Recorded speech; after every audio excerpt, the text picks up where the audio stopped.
Oranges to begin with tonight. No, we don't grow a lot of oranges, Northern Plains, Upper Midwest, but there is an orange futures market as well, and oranges are high. Tropical Storm Colin back the first week of June did a lot of damage to South Florida orange groves. Those groves are already been stressed out by an orange tree disease down there. Of course, a lot of oranges from the U.S. come from California. That crop is fine. It's irrigated, but there's another main area of oranges. In fact, the world's leading exporter of oranges is Brazil. And a lot of crops in Brazil are in some concern about them because of too much rain down there. The tropical activity across the Atlantic, though, has really settled down for now.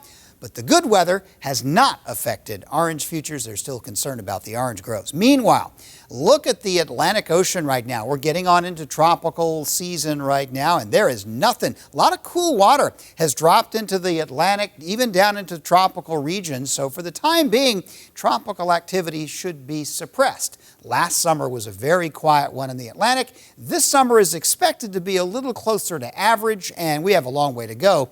But here in June, except for a brief flurry early in the month, it's looking pretty quiet. Hot weather this weekend into early this week down across the southwest. I mean, crazy hot, like 120 in places down in the southwest. Meanwhile, here in the northern plains, big fast jet stream producing some stormy weather in the northern plains will be produced by much quieter weather this week. The heat wave ridge will try to build up through the Rocky Mountains, but instead of spreading into the northern plains, we may get a brief warm day, but most of it's going to stay pretty far south, and milder weather will flow into the northern plains. It looks like overall this week will be relatively mild. Precipitation-wise, here's the forecast. Scattered weekend storms moving out into the upper part of the Midwest. I can't say exactly where there will be the heaviest rain, but overall, normal to slightly above normal rains for the Midwest.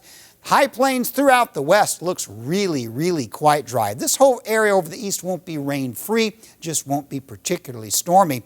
But from about the Red River Valley west, I think it'll be mostly pretty dry for this week. Temperature-wise, extremely warm early on with temperatures well over 100 and a lot of 90s building up throughout the Rocky Mountain states. The Great Plains, Midwest, normal to cool. Next week, as we head toward early July, there will still be some stormy weather in the upper Midwest, but overall, I don't expect it'll be crazy wet. Don't know exactly where this will be. Generally a little below average over much of the northern plains. So here's what we're looking at as we move here into the last 2 weeks of July. We'll have some warm temperatures, especially next week, as those 80s to near 90 begin to creep back into the northern plains, which puts us in this kind of a scenario to describe the weather. Cooler this week, not particularly stormy. Rainfall versus evaporation. Evaporation's winning.